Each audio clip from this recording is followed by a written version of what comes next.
Alright, welcome back to our channel. Na ni mimi Ansiga. Na leo nimekuja kabisa na simu ya OnePlus 15.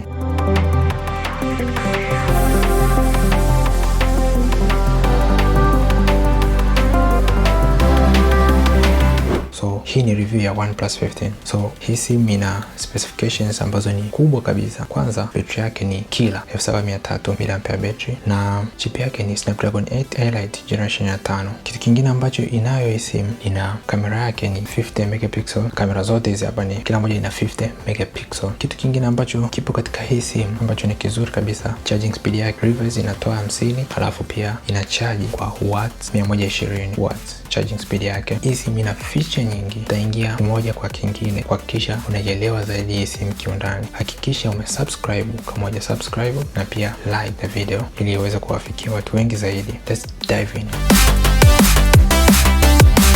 Ina weight ya 211 gram ambayo ni very comfortable unashika kwa mkono mmoja. Build ni premium sana. Ina soft matte ceramic glass feel ambayo hata ukishika kwa vidole vyako hai attract fingerprint kwa muda wote. Ina infinity black and ultraviolet, na thanks to alert slider ambayo imerudishwa, ambayo inatumika kwa ajili ya game zaidi. Ina IP68 na frame yake imekuwa oxidized aluminum pamoja na micro arc texture. Ni tough na inang'aa kidogo. Only the small complaint ni kwamba camera island ni thick, so inakuwa ina wabo kwenye meza.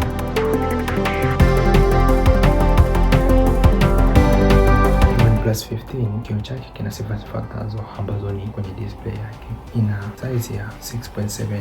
Kingine ambacho kipo, ina 1 mpaka 120 Hz ambayo ni adaptive refresh rate. Kwa baadhi ya magemu inatumia refresh rate ya 165 ambayo ni bare minimum kwa kuweza kuiobserve hii display.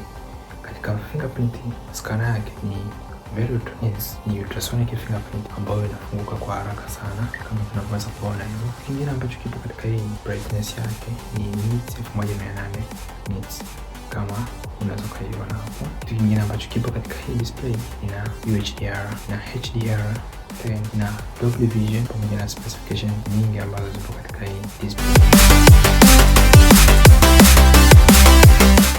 Performance pamoja na benchmark, ina Snapdragon 8 Elite generation ya 5, 12GB or 16GB LPDDR5X Ultra RAM, UFS 4.1 storage. Tuntu ipo karibu 2.4 million. Geekbench core single score 3.3200 na multi core ni 10500. Ilicheza game kama vile Call of Duty ambapo max setting ilikuwa ni 165 Hz mode, ambapo zero thermal throttling after 45 minutes, ambapo hii report chamber yake ni kubwa kukompea na mwaka wa jana. Hii simu katika ina region tofauti. Kwa upande wa China wanatumia ColorOS, pamoja na Android wanakuwa wanatumia OS 16 ambayo imekuwa imebase sana kwa Android 16. Ni clean, fast na 7 years of OS update as promised. AI feature kama vile cycle to search, live translate, auto eraser zinafanya kazi poa sana. Hii simu ni very pricey. Katika battery, hii simu ni monster sana, ni hatari. Ina 7300 mAh silicon carbon battery. Katika real world masaa 11 mpaka masaa 12 kwenye on time utaingia YouTube, TikTok, WhatsApp na kufanya navigation zote utakazofanya. Standby ni crazy ambayo ni 0.8% drain overload. Charging speed yake ni 100 watts wired ambayo ni 0 mpaka 100 kwa dakika 27 na 8 watt version kwa baadhi ya region kwa mpaka 32 minutes. 50 watts wireless full charge under 55 minutes. Charge ipo katika boxi na unapata accessories zake ndani ya box. Kamera ina triple 50 megapixel ambayo zote zinakuwa ni Hasselblad tune ambayo ni 50 megapixel main ambayo ni Sony LYT 808 OIS 10 megapixel ultra wide ambayo ni very crazy, pia na 50 megapixel 3.5 telescope telephoto. So daylight shots sharp ambayo ni natural color, skin tone perfect data quality. So katika low light ina noise bora kuliko OnePlus 13. Portrait mode edge detection ni poa sana, ambapo katika video unaweza ukashoot katika 8K 30fps na 4K 120fps katika slow motion, na Dolby Vision HDR recording. Selfie ambayo ni 32 megapixel details na natural si ile over smoothness. Kwa ndogo ndogo ni kama vile ultra wide na slight edge distortion pamoja na beyond 10x zoom digital crop inakuwa na noise.